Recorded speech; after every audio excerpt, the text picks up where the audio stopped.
मैं कहता हूं रुक जाओ।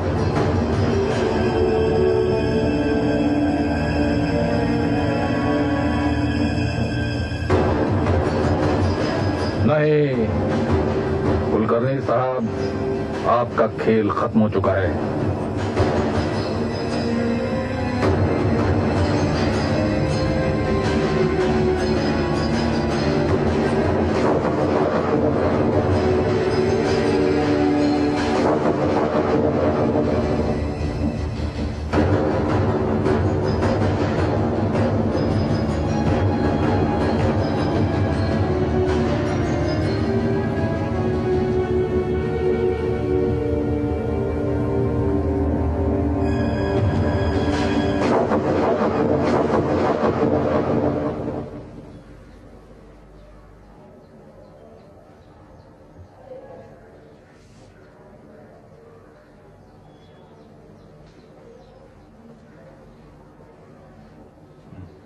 क्यों क्यों आखिर क्यों?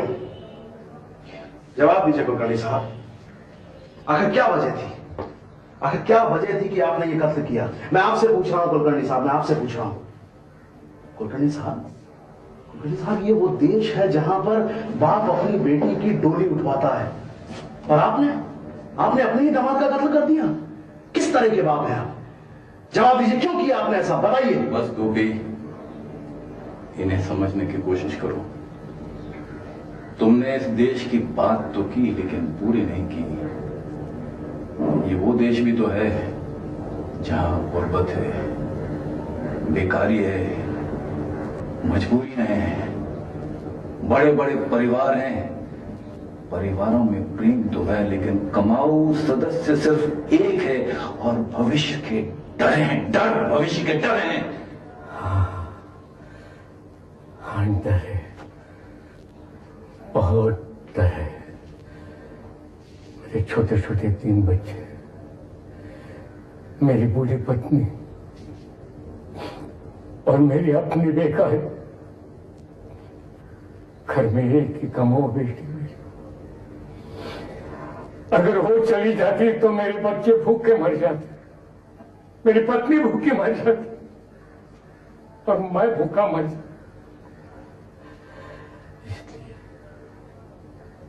इसलिए कोई उसे छीनने ले आता, वो मुझे राक्षस लगता था। हाँ, राक्षस लगता था। इसलिए मैं उसे मारता था। हाँ, मैं उसे मार डालता था, मैं उसे मार डालता।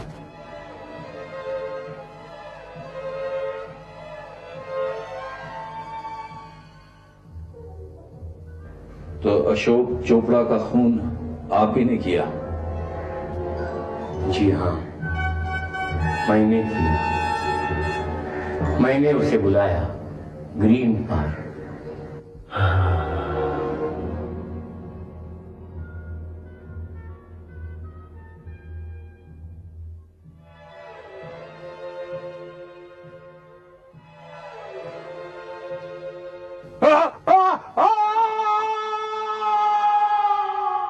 फिर आया वो दिनेश ओबराय हमारी जिंदगी खराब करने के लिए।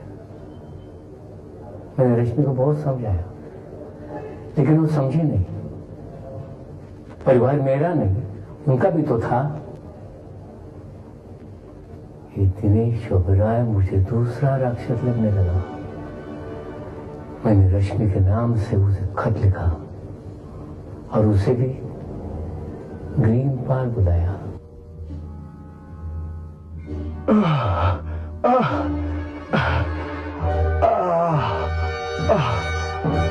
मैंने उस पर चाकू के कई वार किए लेकिन क्या करूं, उसकी किस्मत, वो मेरे चंगुल से फिर भी बच निकला। मैं पकड़े जाने के डर से घबरा गया।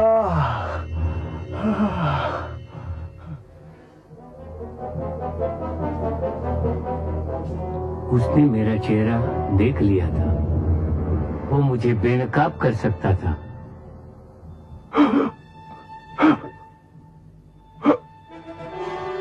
लेकिन किसी को कुछ कहने से पहले ही वो मर गया और मैं बच गया। ये तीसरा राक्षस मेहता, उसको भी मैं मार डालता, लेकिन मैं बीच में आ गया। Oh hello mister Oberoi. कातिल पकड़ा गया? जी। कहाँ है वो? अंदर है। मैं उसे फांसी पर चढ़वा दूंगा। सजा तो उसे मिलेगी मिस्टर ओबरॉय, लेकिन हो सके तो उसे समझने की कोशिश कीजिएगा।